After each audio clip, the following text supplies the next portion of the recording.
Good, good afternoon, everyone. Welcome to our presentation, Leveraging Automation for Teaching Efficiency. We are Christopher Longo and Barbara Frey from the University of Pittsburgh.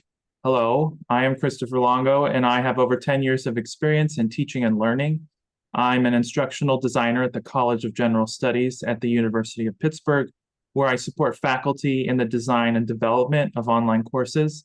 I specialize in video production and audio engineering, and my research interests include instructional technology, music pedagogy, and linguistics. Hi, and I am Barbara Frey.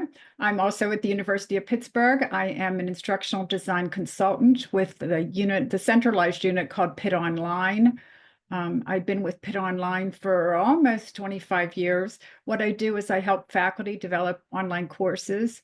And if you teach an online course, you probably know that it takes a village. I work with the instructional technologists, the librarians, graphic designers, videographers, technicians, instructional technologists, all those people to create an online course.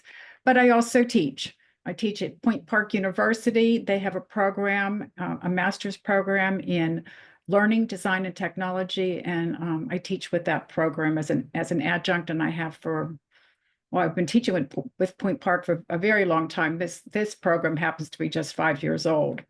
But I am also very active in Quality Matters, so I may have crossed paths with some of you. I've been active in Quality Matters for 20 years, and I'm a master reviewer, I'm a research colleague, I'm a peer reviewer, and a facilitator.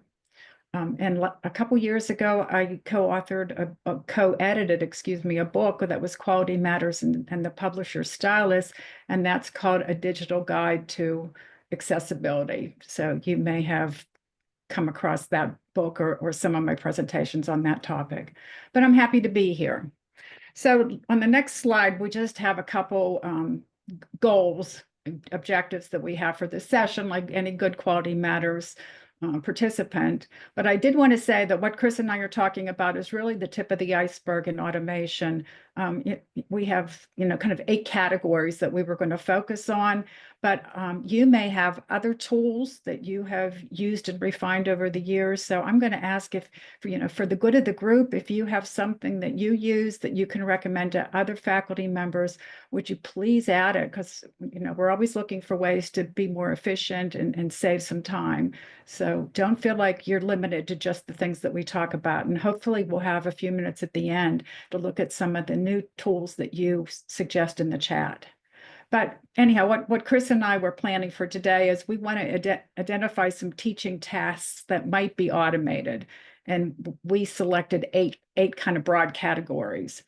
We're going to explore and show you some examples of these automation tools and the strategies that we've used.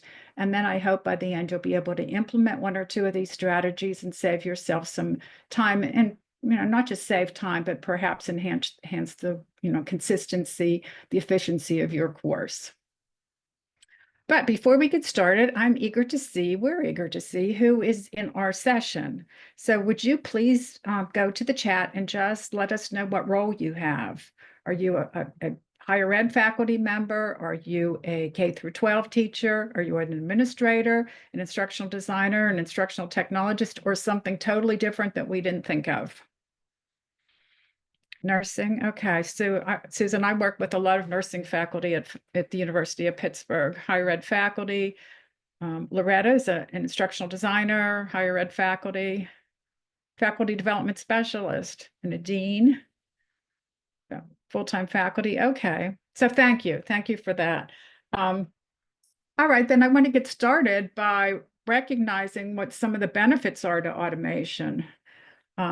Well, I think I've already said it. Automation can save you time and reduce your workload. You can, automate some of the announcements that are sent out or some of the grading that you do, for example. We'll show you some examples there. We hope it can help you reduce some of your workload or maybe just personalize. If you reduce the workload, it maybe helps you personalize instruction a little bit better. We hope some of these strategies will increase your social or your instructor presence. because you're responding so consistently because it's automated. It's still personalized, but it is automated. Consistency, and then everybody gets the same information and they get it very quickly. And it supports accessibility, which is near and dear to my heart. Things like you can automate captioning. Sure, yes, it does need you to review it, but you can automate captioning, transcripts. There are some things that, plus most of us probably have an accessibility checker in our course that can, automatically check some of the things that you're using in your course for accessibility. So I think automation is something that can benefit all of us. And next, let me start with scheduling and notifications. I just mentioned that automation can enhance your social and instructor presence. And this is a screen capture out of my Point Park course that I'm teaching right now. And what I do at the beginning of every semester, when I'm setting up the course, I just go ahead and put in my weekly announcements.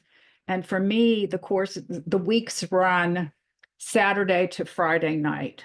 So you can see on April 12th, I have it automatically set that it's going to release an announcement. And all these announcements are in a Word document that I can use over and over again. But what I try to do on Fridays is go in and look at that announcement and then personalize it a little bit. It's already there. And if, for some reason I don't get to it, at least an announcement will go out. But I do try to put some student names in. I try to summarize the discussion from that week. But that can be automated and like I said, save it so that you can use it next time that you teach that course. You can add, mine happen to be summaries for the week, but you can also make these notifications, an assignment is due this week, or, check out the resource that John gave us in the discussion board. So you can put other notifications besides just announcements. And then next, I mentioned communication can be enhanced. Social and instructor presence can be enhanced. And I think some of you might do this because I originally got this idea being a peer reviewer and looking at some of the syllabi of some of the faculty that I was reviewing. Some of them would say, make sure that if you send me an email, you put the name of the course in your subject line. So I think that they were already using filters, but this is Microsoft Outlook. And if you're looking this up under help, look up rules. I call them filters, but they are actually rules according to Microsoft. And the rule that I set up is I set up a folder in my inbox. I set up a folder that says Education 579, which is my course. And then the subject line has to have Education 579 into it. And all the emails that come to my inbox with that code in the subject line will automatically go to the folder. So I can make those a priority and I can read those, or maybe not a priority. I mean, depending how swamped I am and what day it is, but you can kind of put them all together and respond to students all at the same time. So I think that saves you some time, because if everybody's telling you the same link is broken or they have a similar question about an assignment, you can just go ahead and post an announcement that explains whatever the situation is. Okay. And then next is attendance. Attendance tracking can be automated. If you use Zoom, you can use Zoom to check who was in your course and what time they came in and what time they left. So it's my arrow got moved over a little bit, but pretend that arrow is pointing the other direction. You want to go to reports and then usage, and then you'll get a link of all your meetings. Select the meeting that you want, and that's where you can see all the students that attended that meeting, or all the participants that attended that meeting. And I think it's really nice that you can download that as a CSV file, because you might want to, save those. For some reason, you might want to go back to them. And I think this is especially helpful when you have a student who might be struggling, and you can go in and make sure that they came to your synchronous session, they stayed the whole time, and, just make sure that they're participating like they should. Now, not only Zoom, but all of your, whether you have Blackboard or whether you have Canvas, there's attendance tracking. So you can go to your statistics or your reports, and you can find, I blocked out here all the names of the students, but you can find the names of your students. You can find out, when they logged in or when was the last time they logged in. You can see how much of the course they accessed. You can see how long they spent in the course, how much of the course they have really looked at. So I think, again, for a student who might be struggling, this is really nice that you have the ability to automate this. It doesn't take much time at all for you to go in and just, check the reports that your learning management system already gives you. And next, I assume that you have been listening to the other sessions today on AI. I bet you have already tried ChatGPT and maybe Microsoft Copilot or Claude or Google Gemini or some of the others, but I just wanted to make sure that you are familiar with this tool. If you are developing content, I think this is really, really handy. Magic School was introduced to me by a K-12 teacher, but it does allow you to filter out university students, so you can go higher than K-12 students. But if you create a free Magic School account, now you can get an enterprise account that costs money, and then that would be for your whole institution. But you personally, as an educator, can get a free account. And if you look at the navigation list on the left-hand side, the top one says tools. And there are many, many tools. There's a whole, you can get rubrics, you can get lesson plans, you can get presentations, you can get, a lot of proofreading. There's a tab for proofreading. So you can get a lot of information that might be helpful to you or to your students. But I want to show you in particular on the next slide, one thing that I really, really like is the ability to generate a presentation. So the tool that I'm using here is called Presentation Generator. And it just so happens next week I have to give a presentation on this article that I wrote called ID Mentoring, and it's a needs assessment. So I can go in, I can tell Magic School that I want the university level. This is just a summary, so I only want 5 slides. I can upload the article, and I can ask the system to go ahead and create a presentation for me. Their first step will be to send me an outline. They'll tell me, slide 1, slide 2, slide 3, slide 4, slide 5. Well, here's what we're going to cut. Here's what's going to be on each slide. I can edit that and modify that however I want. And then it allows me to export. And I can export in 2 formats. I can export as Google Slides, or I can export as PowerPoint. And what this little box on the right-hand side shows, this is just one of the slides that was the background.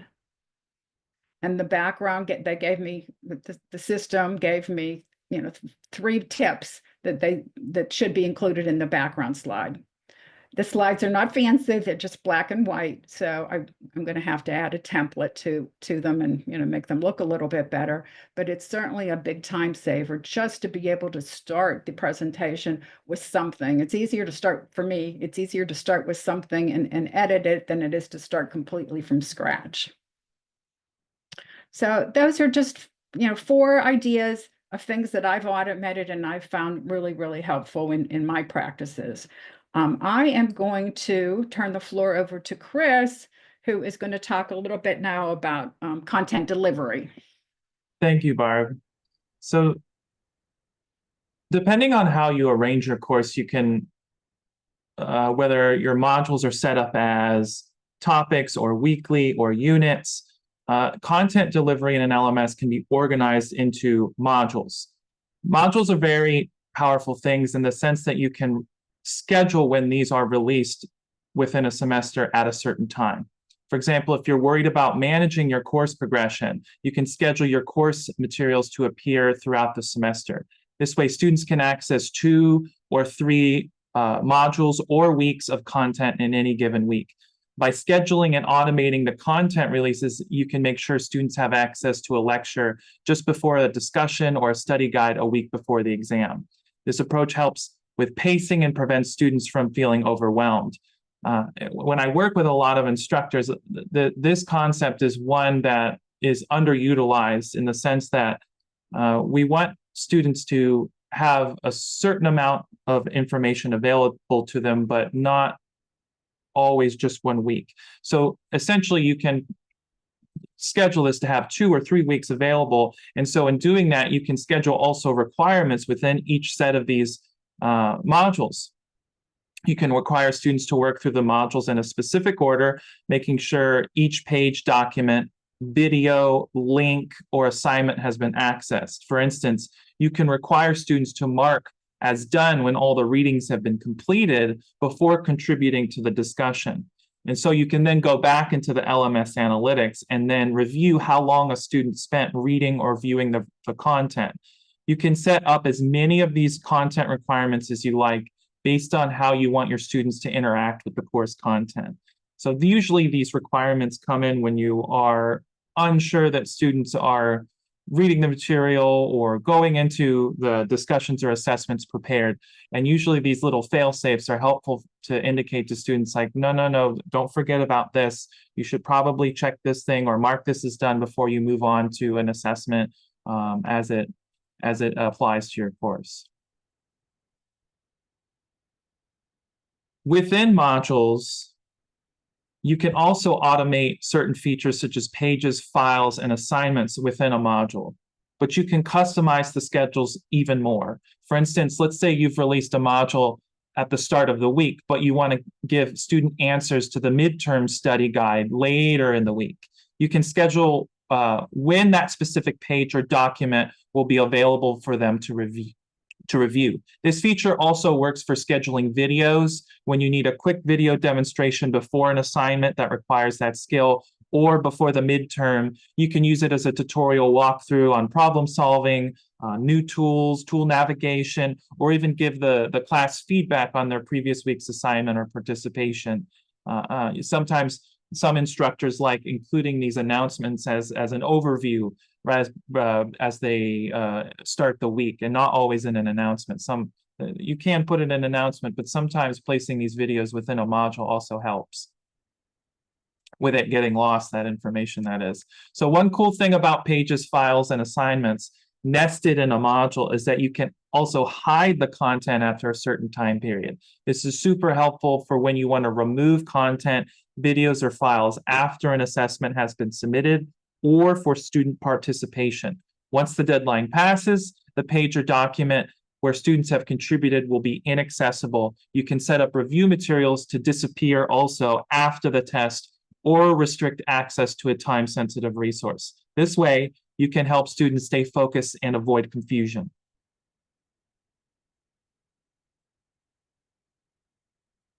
We've got, well, maybe I should point out on this slide, I really did point out this slide, but the fact is that within Canvas and Blackboard, I know that we have Canvas and Blackboard people, you can program these until dates.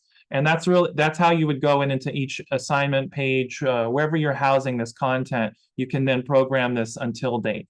It's important that you realize that these are pretty complex and really robust systems when you go into each individual item. And so at the bottom of every page in Canvas, there are these little boxes where you can assign it to certain people, or you can make it available at a certain time and also take it away. Within the module, it also looks, it shows when this is scheduled, as you can see here, January 5th, 2026 at 7 a.m. until May 29th, 2026.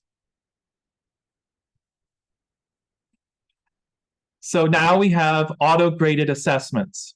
This is a huge game changer, especially for those summative assessments. You might think auto-grading is just multiple choice, but that's not the case. I want to emphasize the power of automating quizzes here. You can still assess higher order learning by thinking differently about how you frame a quiz question. Most LMS question types for multiple drop-down answers for fill in the blank paragraphs, we can set up scenario-based questions with specific parameters to be auto-graded, which is fantastic for problem-solving skills. Now, at the University of Pittsburgh, specifically for the College of General Studies, we have been tasked with raising seat caps, perhaps. You know, it hasn't been announced yet, but essentially this has been a big thing for building efficiencies for instructors who, let's say, they have a lot of written assignments or short answers or essay. The power of thinking these higher order, of thinking, reframing how you've previously designed a course or a question can help you really assess the same scenario, but it being auto-graded. So I just want to emphasize that even though this is thought about in some particular way, just reframing how this is set up is a great way to assess in the same way with a lot less work grading. So we can use it for complex questions, but you can also do with these drop-down answer menus, assess, analyze, evaluate, rank, and many more higher learning skills. So to assess, understanding, and context while automatically grading. So in this example slide, I created a fill-in-the-blank paragraph using the multiple drop-downs to assess student knowledge on the classical music period.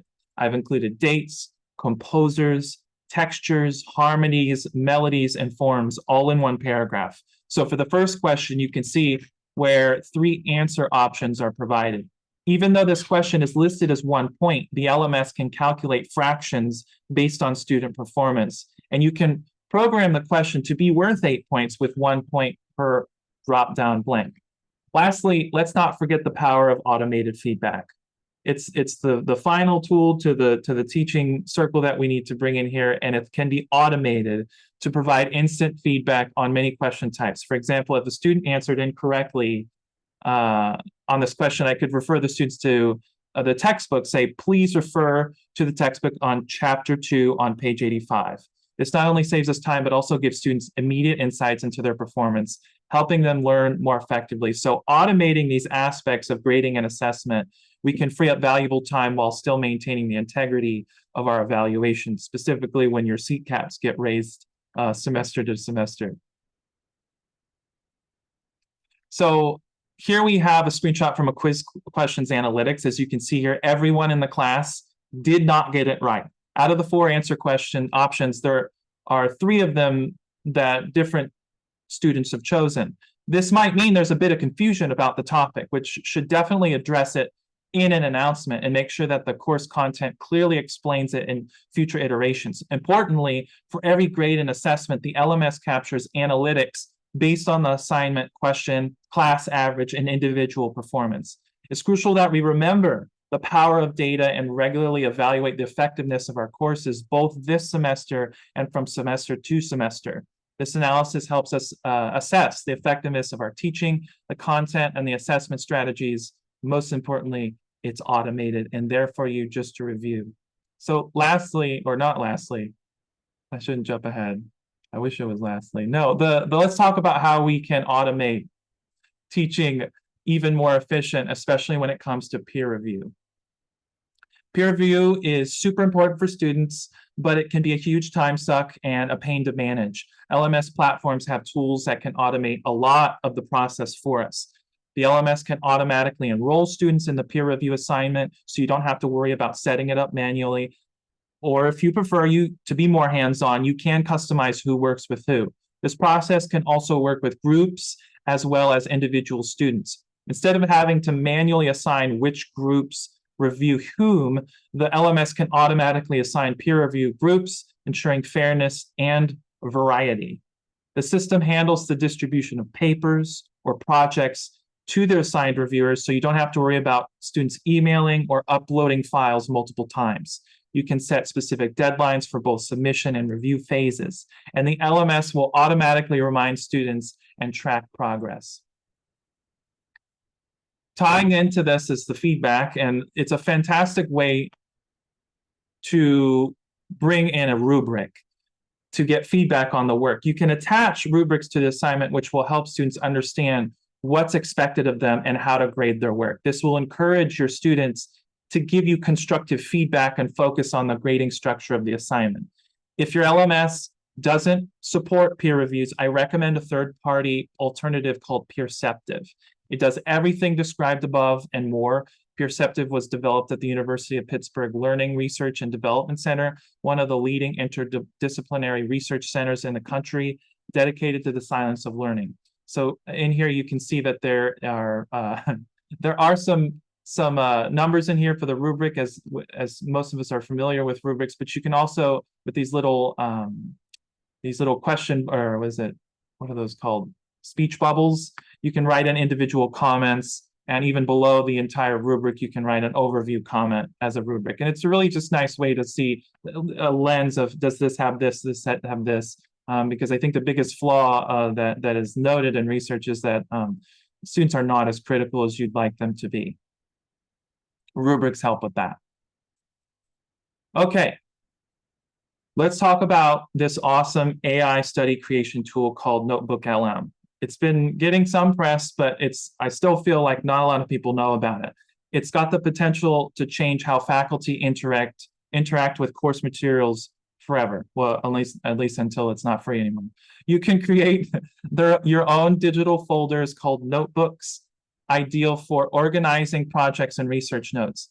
These notebooks can be dedicated to specific lecture topics like Bach, cognitive load, schizophrenia, or bipolar disorder.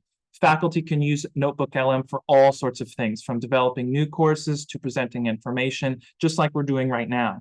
Each notebook can hold up to 50 sources, which include lecture notes, research papers, textbook chapters, articles, audio files, public URLs, YouTube URLs, and even copied text. By putting all this relevant stuff in one place, Notebook LM makes it super easy to find and organize information. But the real delightful thing is when you start chatting with Notebook LM using the resources you've uploaded. You can ask questions, get clarifications, and explore different perspectives, all based on the information you provided. Notebook LM also gives you answers that are directly cited in the uploaded materials, so you can be sure you're getting accurate information and relevant information tailored to your specific coursework or topic. And the best part, Notebook LM can generate study guides, mind maps, FAQs, frequently asked questions, and timelines, all using the resources you've uploaded. In a nutshell, Notebook LM is like your personal study assistant, helping you organize, analyze, and understand your course materials like never before.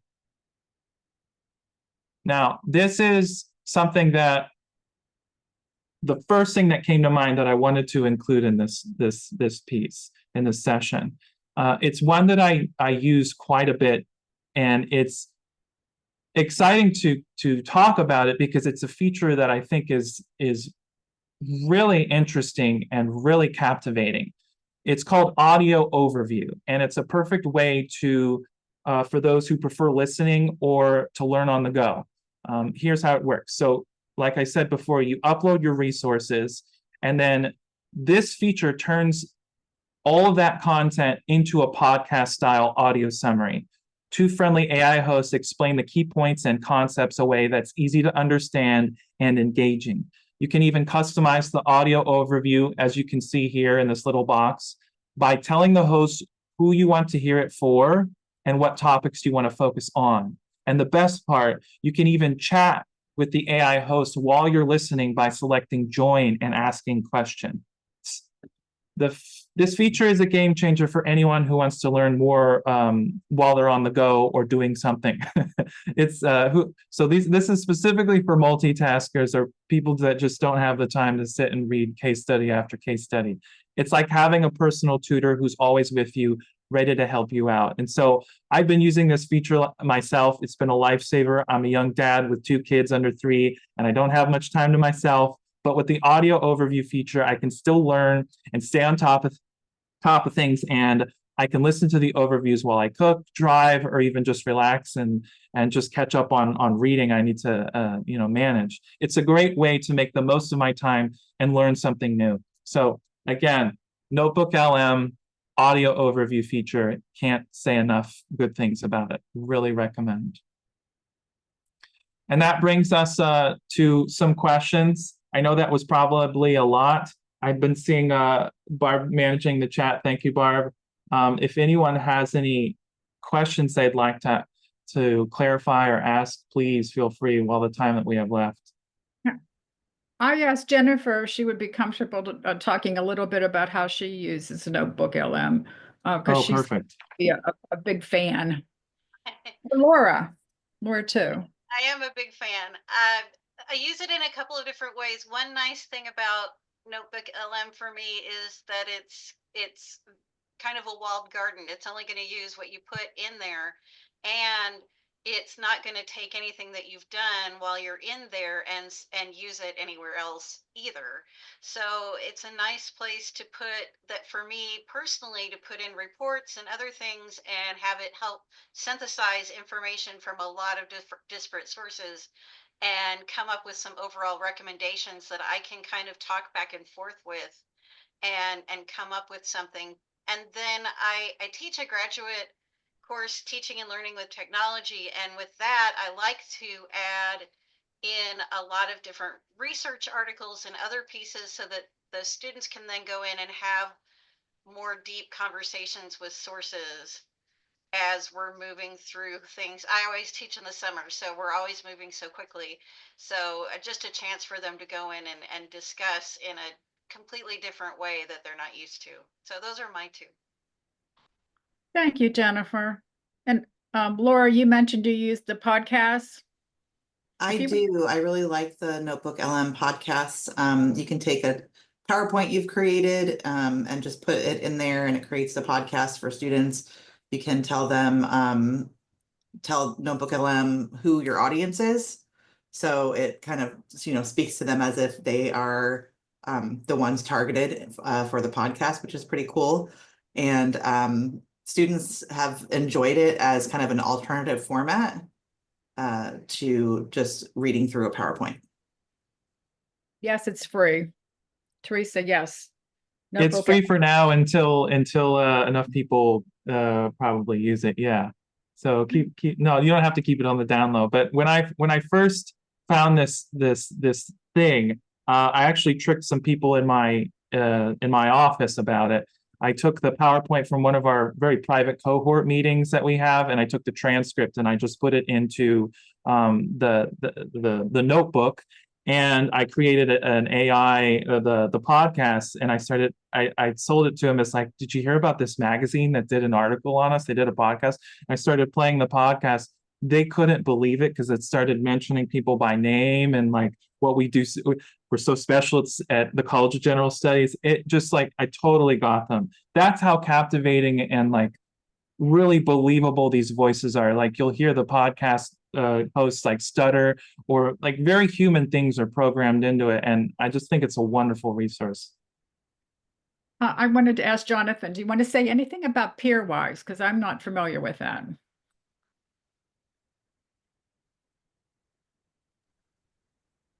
Sure. We played with Peerwise 6-7 years ago. It's an LTI that can partner with the LMS, where students write multiple choice questions. And what we learned is, yeah, some of those are great, some of those are not. But what we stumbled upon was this idea of the two-tiered question. We would pull what the students came up with, refine them, and then go with the second question, which is, why did you select that? And that allowed us to move from typically, not always the case, but typically understanding level questions up to applying analysis, etc. So Okay. anyway, that was it. All right. Thank you. I'll have to look into that. Do we have any questions from anybody else? We're a little ahead of time, but I'm sure we can give you back 10 minutes and you'll be fine.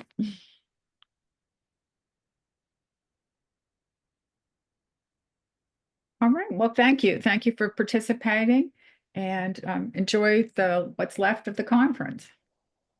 Well, thank you both for this discussion, because automation is something that I think a lot of people talk about and aren't sure where to get started or how to get started. And so in just a short period of time, you've really shown us a lot of time-saving techniques that faculty can use to kind of front load some of the work so that as they're in the middle of the semester and really interacting with their students, they have that time to be able to do that. And so thank you for the very specific examples and the screenshots so we can see exactly where all of those things are.